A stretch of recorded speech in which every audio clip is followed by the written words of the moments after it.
What up, Entourage? I am back. Feels great to be back. We are going to be covering 2020 season review, going position by position. And today, we start with my favorite, the running back. Let's get into it.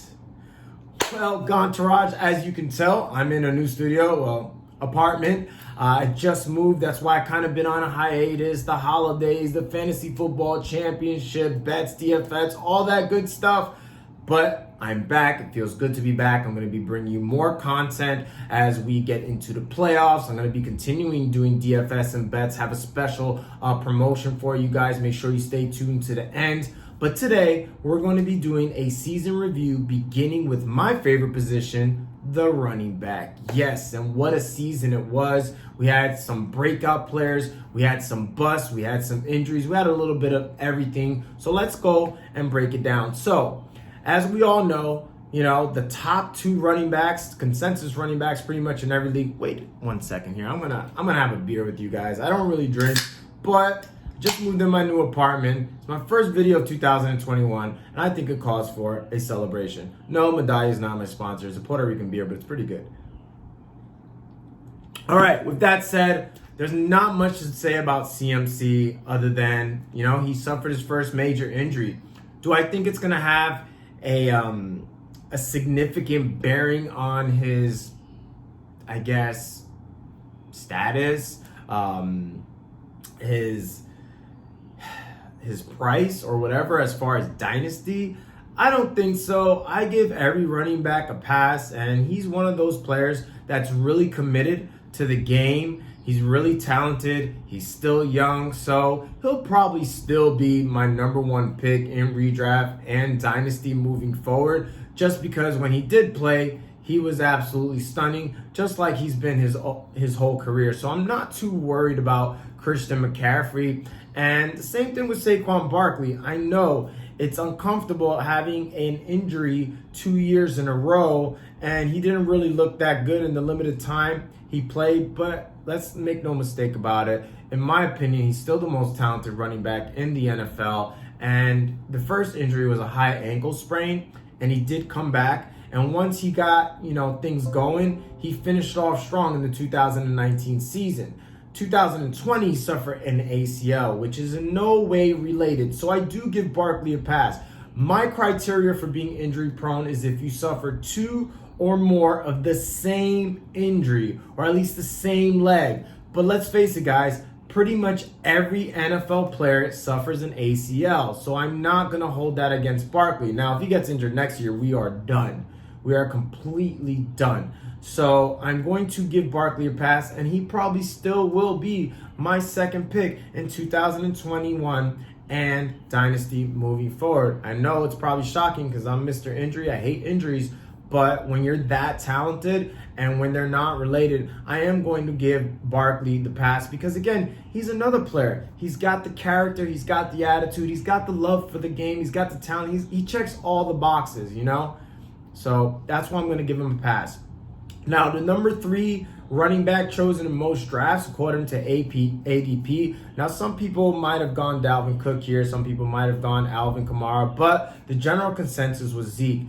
And you could expect his outlook to go down moving forward. Why? He's got a ton of miles on him. There's a lot of uncertainty in Dallas, whether it's the quarterback, an aging offensive line that was very injured this year. I think Zeke's better days are against him. Now, depending on how far he falls down, he might be a value, but I am not taking Zeke as of today in the first round, and not to mention the emergence of Tony Pollard. So Zeke, general consensus had him 3rd overall, and he finished 10th. So kind of bust. I'm not going to say he was the bust of the year, but he probably would have been a lot lower if it wasn't for so many running back injuries. So Zeke is not somebody that I'm feeling that great about. The 4th running back chosen overall was Dalvin Cook. Obviously, that was a tremendous value. Dalvin Cook was amazing this year. He hit a little bump, maybe it was week 12, 13, but not really. He's been consistent throughout. He only missed one game, which I was completely shocked about. I love Dalvin Cook's talent. Some people might think I'm a Dalvin Cook hater, and that couldn't be farther from the truth. My thing with Dalvin Cook is he has been injury prone every single year. So I was particularly surprised because, any running back can miss a game. I'm not going to hold that against you. So I don't think the injury prone definitely doesn't count this year. But there is some concern moving forward with Dalvin Cook. Why? There's rumors that Gary Kubiak is going to retire, number one, and he had that dreadful 300 carry mark. So he's got a ton of tread on those tires despite being injured his first 3 years. So that's a concern. But nevertheless, he was amazing this year. However, if I have him in Dynasty, I probably would sell high, to be quite frank, because his value, in my opinion, will never be higher than it is today. Okay, number 5. This was the best value overall. The number 1 running back in the NFL for fantasy football. That was Alvin Kamara. He was absolutely electric. He did have a little bump later on in the year when Taysom Hill was the quarterback, but even before Drew Brees came back, he played great. He played great against tough defenses. Of course, he could catch the football. He averaged 5 yards per carry. That's probably the thing that impressed me most about Alvin Kamara was his ability to run the football, which I always thought was okay, but not necessarily elite. But when you average 5 yards per carry and then you add the receiving aspect of it, Alvin Kamara was the best running back this year, and I absolutely love him. But here's the thing. If Drew Brees retires, regardless whether it's Taysom Hill or Jameis Winston, he is going to take a hit because of the receiving. Not everybody's going to dump the ball 5 yards like Drew Brees every other play. So Alvin Kamara, like Dalvin Cook, I love their talent, but for totally different reasons, I'd be looking to sell high. Cook being a lot of tread on his tires, different coach, Alvin Kamara, probably a different quarterback, which can only hurt his prospects moving forward. Another time for a sip, guys. Now, the 6th running back taken was Derrick Henry. Oh my God. Led the league in rushing this last year with over 1,500 yards, which is very hard to do in today's passing league, and followed that up with a 2,000-yard rushing season. I cannot believe in today's day and age where running backs barely get 15 carries, that's a high carry game, and he came through for 2,000 yards, rushed for over 200 his last game because he needed it. He is phenomenal. He is the best pure running back in the game, and he's a capable pass catcher. They just don't use him that way. I mean, I think it's the best 2,000-yard season given the era that we play in. And like I mentioned, running backs barely get 15 carries. It's a passing league. You know he's going to get the ball, but you still can't stop it. Absolutely, absolutely phenomenal. And he is not injury prone. The farthest thing from it. And his bruising style running, I mean, but you look at this guy's training videos, he's absolutely phenomenal. He comes and brings it every single day. The ultimate professional. I have nothing but the highest praise for King Henry. Now another bust. Clyde Edwards-Helaire, chosen number 7 overall. Number 7 running back. Now, I wasn't as high on CEH as a lot of analysts because I know Andy Reid. He rarely, uses his running back as a workhorse. He also does funny stuff and takes his running backs out on the goal line. So CEH, though, I do think he's talented. I do think he's flashed some of that ability. It is concerning, though, that they kept bringing in running backs like Veon Bell, and he did it last year with LaShawn McCoy. So that's why I was lower on him. And then he also missed some games with injuries. He had some games with a lot of touches, had some games with not so many touches. Like, it was very inconsistent. And that's something we've seen throughout Reid's coaching career. And yes, his running backs always end up with big final numbers, but it's like this. You know what I'm saying? They'll have crazy games, and then they'll have mediocre games, and then they'll have games where they do good, but they didn't get the touchdown, so it kind of limited their ability. But I do think CEH is a buy, especially in Dynasty, because, he's only a rookie. We had COVID to deal with and the lack of offseason. I think CEH has better days ahead of him. So I would be looking to buy CEH, especially in that offense, okay? 8, Joe Mixon, another bust. You know, I think he probably would have played if Cincinnati was in a playoff hunt, but they just signed him to a big contract. So I kind of like, not from a personal standpoint, though I didn't have any Mixon shares this year, despite, I've been documented as being a Mixon believer. I still am a believer, but I'm also going to say this.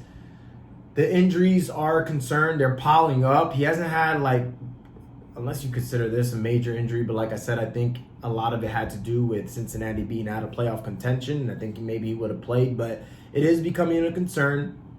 If I had to put a buy, sell, hold on him from a dynasty perspective, I'd probably say hold, maybe even closer to sell, depending if you find an owner that's still a Mixon believer. I would not buy Mixon at this point unless he's super cheap, because not every year, but I feel like it's been every year. I'd have to double check on that, but he's at least missed a couple of games, had some issues with knees. That's a little troublesome. I still worry about his character a little bit. Not even so much his character, I would say, because a lot of people still remember when he punched that girl in college. That, I think, is behind him. But I do stalk these players, I admit. I do see, sometimes they post pictures of their food and their workout plans. So I kind of go in depth with these players. And Mixon just doesn't seem like, he doesn't come across as a King Henry, a Barkley, a CMC. I think he loves football, but I also think he's immature in a lot of ways. I see him riding around his car in his live. It just doesn't look like he's that serious where I could take him serious. If a player's not serious, I don't feel like I could take it serious. So Mixon's a concern for me moving forward. I would sell him at the right price, but I also would not just give him away, especially when Cincinnati, they have a bright future ahead, particularly because they have a stud quarterback in Joe Burrow. They have some weapons. I love T. Higgins, what I saw out of him this year, so that's why I'd have Mixon as a whole. But for this year, he totally bust. Josh Jacobs was the 9th running back chosen, and a little disappointed in him as well. I thought Josh Jacobs had top 5 upside. He wasn't in my top 5, but I thought he had top 5 upside because he can catch the football. He should have been the clear running back leader in that offense. And then, that's another thing I was disappointed. Why did Booker and some of these other guys get all these touches? If you're a pass catcher and you're really good at running the ball, I think Trent Brown being injured most of the year hurt him. But I'm not as high on Josh Jacobs moving forward. It doesn't look like he's going to be a true bell cow, meaning 70, 80% of the snaps, like a Barkley, like a CMC. So that's a concern. I don't know how the offensive line is going to be moving forward because that's unpredictable, especially with injuries. It's hard to have a great offensive line year in and year out. So, I think Jacobs is okay, but I don't know if we have that much upside. I think he is what he is. He's probably a low RB1 at this point, but I think the potential for top 5 upside, I doubt is there, especially how deep the position is at the moment with some of the guys we're going to get into further down. And then the 10th running back, obviously we know is one of my favorites,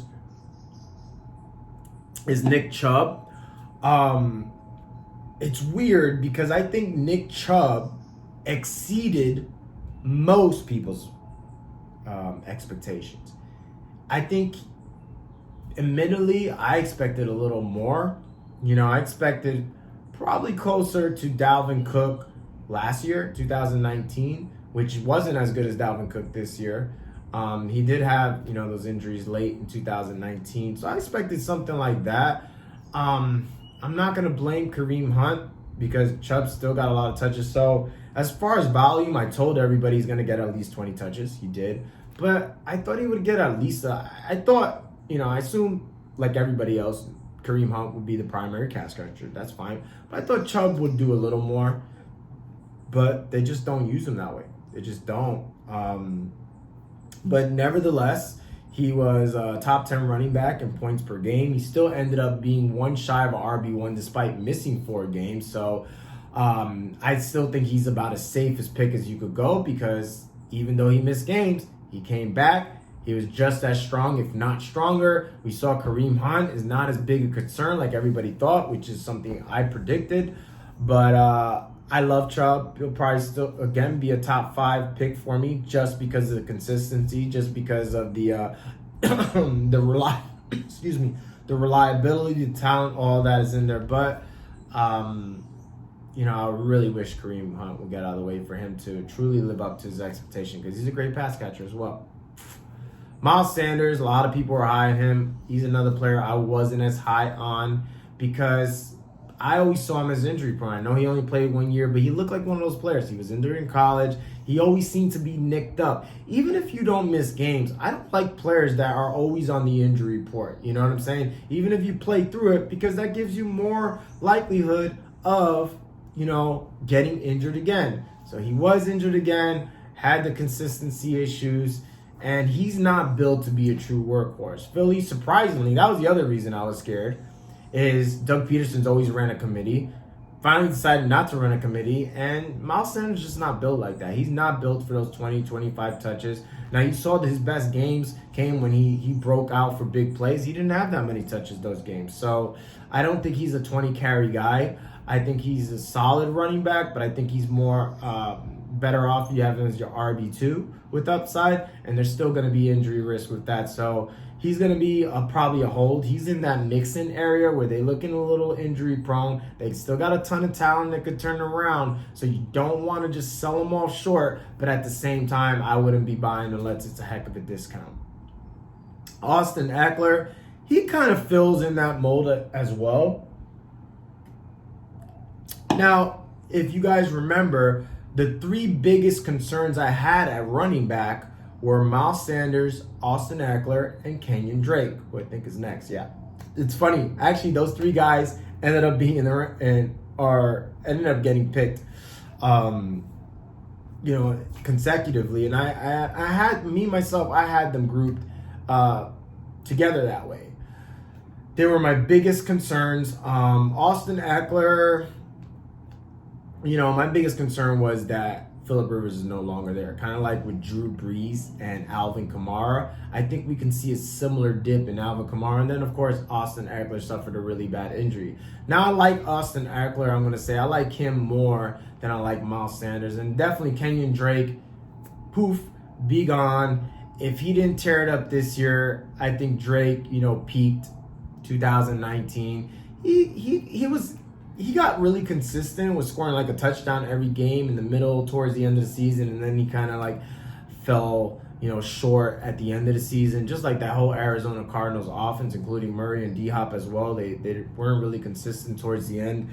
But I think Drake's best days are ahead of him, so I'd be looking to sell him. Austin Eckler, I like him because I think that offense, the Chargers that is potent with Justin Herbert there. So I think Austin Eckler can still be that guy. But I also think he's going to be a complimentary back and it's going to be hard to get touchdowns. So he's going to have issues with consistency, sort of like Miles Sanders. But I definitely like Sanders and Eckler more than I do Drake, who was picked next. Not really feeling Drake. I would be looking to sell him in Dynasty. Like I said, I think his best days are ahead of him. And now we got, who else was picked? Aaron Jones, guy came through. People were sleeping on him. They drafted, what's this guy's name? A.J. Dillon, the next Derrick Henry. We'll see what happens. But Aaron Jones. But what sucks is he did the same thing he did in 2019. His final numbers were there. He was top 5, so you can't complain. He was going in 3rd rounds, one of the best value picks in the entire draft. But he wasn't consistent. And it's like you never knew because Aaron Jones, he'd go off, against tough matchups, and then he'd clunk against pretty soft matchups just because they just didn't give him the ball like they should. So I would like to see Aaron Jones move on to another team. If he stays in Green Bay, he'll still be a top 10 running back. But I hate players that are inconsistent because they could kill you a week. Yeah, they could win it for you any week, but you never know when that week's going to be. But Aaron Jones is a tremendous talent. Love his talent, just don't love his situation. These next guys, the rest of the way, it just got busty and busty and busty. Todd Gurley, told you guys to stay away from him. 15th overall running back. He was an RB3. Chris Carson did his usual injury. James Conner was injured and just not good at all. Le'Veon Bell, told you he'd be a bust. David Johnson picked it up later in the year, but he was a bust. But then my guy at number 20, Jonathan Taylor. 20th running back selected, 7th overall. I told you guys he'd be a top 10 running back.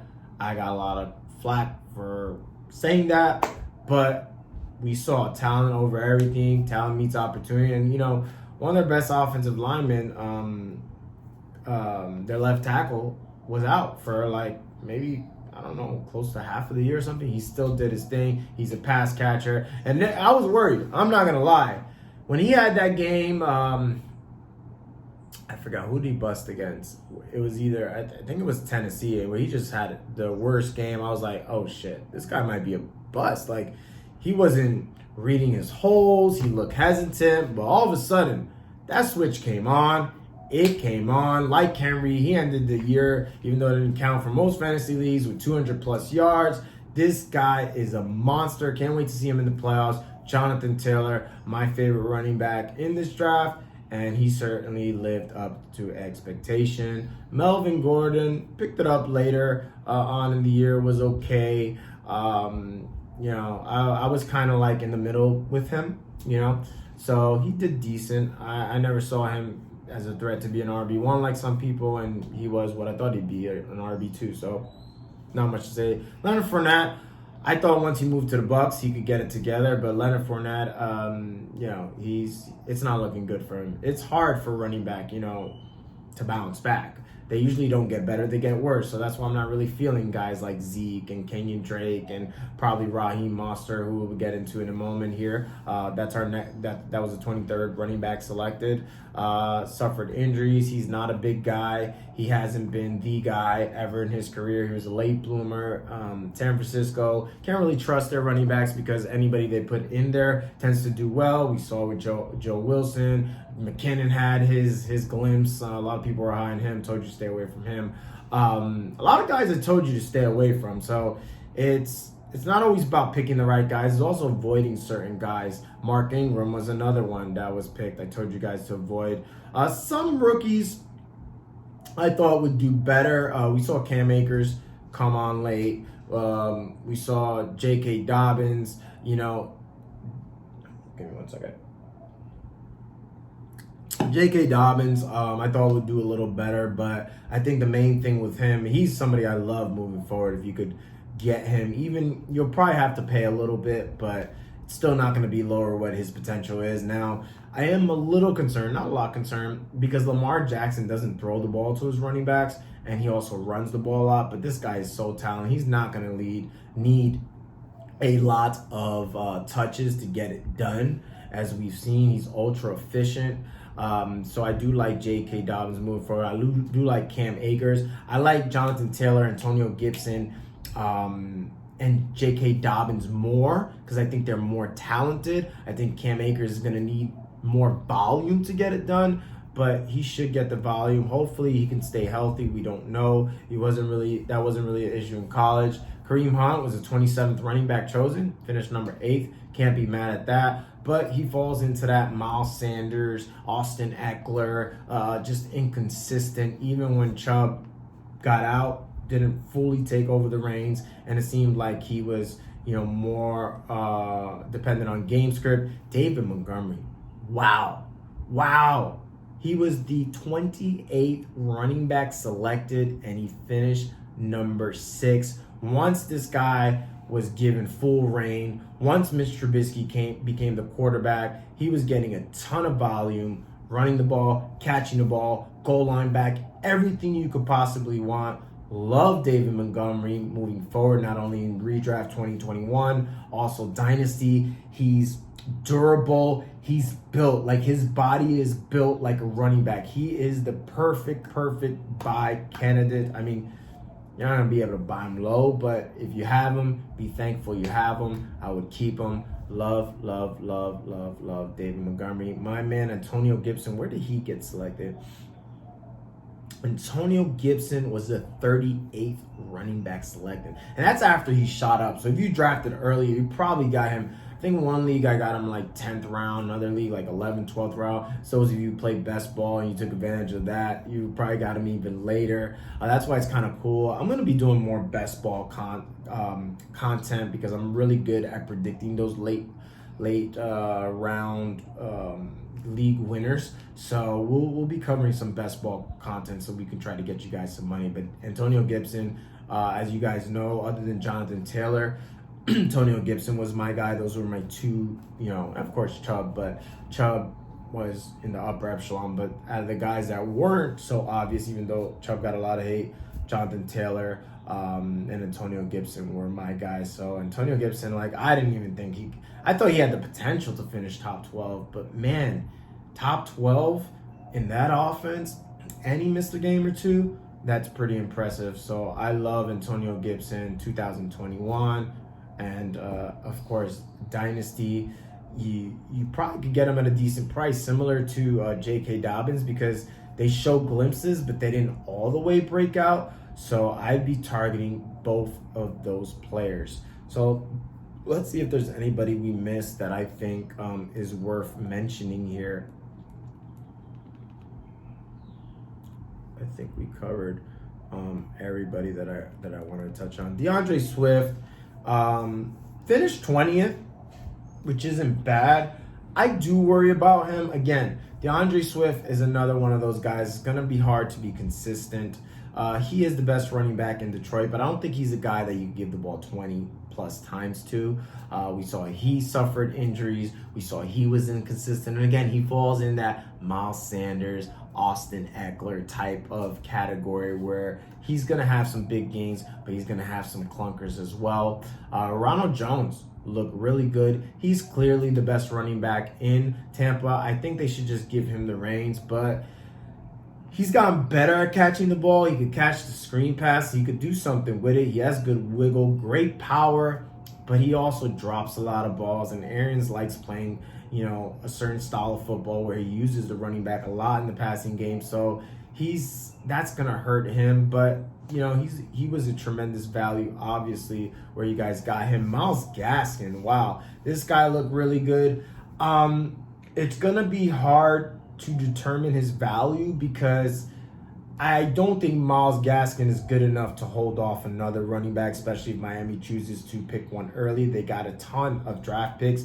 So I'm ambivalent how I feel about him. I'm not calling him a buy. I'm not calling him a sell. I'll tell you this. If he's the only running back in Miami, then he could be a good value because he was really good when he was given the opportunity. But as far as Dynasty, if you got him, I would hold. But it could be like another situation like Devin Singletary last year where he was really good when he played, but they still brung in a Zach Moss. I don't know if Myles Gaskin is good like that, where they're going to, not bring in another running back because they're that enamored with Gaskin. So be on the lookout on that.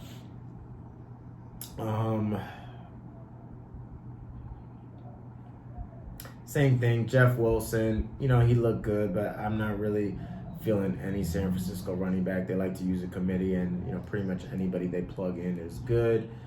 Damian Harris is an interesting name. Starting to think he could be a little injury prone though. Looked good when they played him, but New England always uses multiple backs. They draft him, they sign him, whatever. So I have him as a hold. I'm not that convinced he's going to be the guy, only because of the way New England does things, and he has been injury prone. But when he played, he was pretty good. Zach Moss was a bit of a disappointment, I will say that. I thought he'd be better. I'm not ready to give up on Zach Moss or Devin Singletary because they both showed flashes, but they both also were disappointing. So I have both of them as a hold. We'll see how that plays out. Josh Allen hurts also their prospects quite a bit. Lance is going to need a running back. They don't have their running back of the future. Obviously, it's not Gurley. Brian Hill's not that great. Neither is Ito Smith.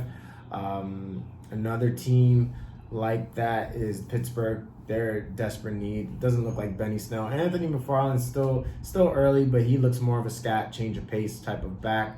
So I think that's pretty much it for our running backs. Of course, if you have any questions, I know a lot of you guys are Dynasty players. feel free to drop them in the comments. And I told you guys, if you wait, I have a special offer for you guys. So those who have been following me, you know, I've been doing DFS and betting. We've been killing it on both ends. The prices, kudos to everybody that took advantage of early bird pricing and getting those, you know, holiday deals. They've been $20 for DFS a week, $20 for my bets a week, and then I have my $10 lock of the week. Not too many people have done that already. And the $10 lock of the week is I give you a game. If you don't win, you get the next week free. Okay?